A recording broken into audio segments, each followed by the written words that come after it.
Salut à tous et bienvenue sur la chaîne Techno 01net. Allez, on va vous faire rêver maintenant. Imaginez pouvoir recharger votre smartphone en moins de 30 secondes. On y est presque. En tout cas, en laboratoire, on arrive à recharger une batterie en quelques secondes.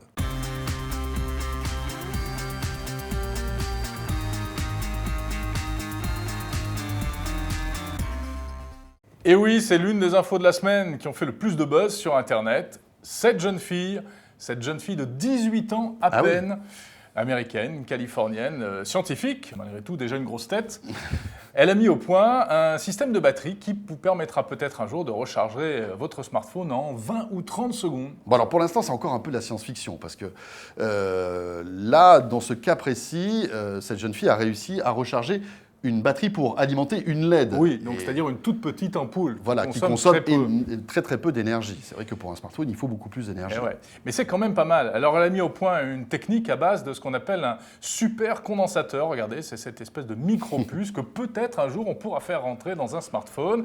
Elle a reçu un prix pour ça, $50 000, délivré par la Fondation pour les jeunes scientifiques et Intel. Donc aux États-Unis, c'était il y a quelques jours à peine.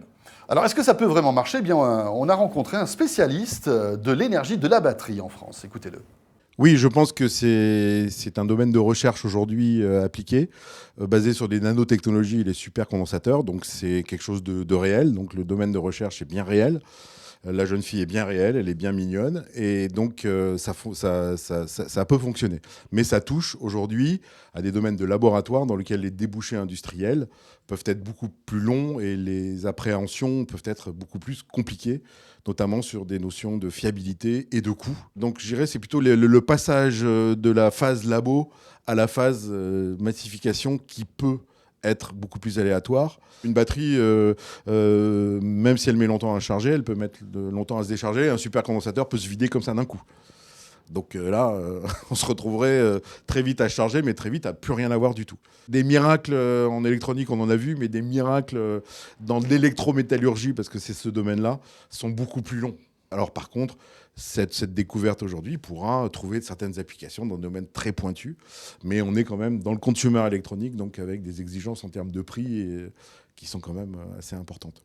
Voilà, donc on a compris apparemment une bonne idée, les nanotechnologies au service de la batterie, mais visiblement c'est quand même pas pour tout de suite. C'est pas pour tout de suite, donc eh bien, écoutez, il faut optimiser la batterie de son smartphone par exemple, et ça tombe bien puisque sur la chaîne Techno 01net, vous avez une vidéo qui vous explique comment bidouiller un petit peu votre smartphone et économiser de précieuses minutes ou précieuses heures d'autonomie. Voilà, vidéo à voir d'urgence donc.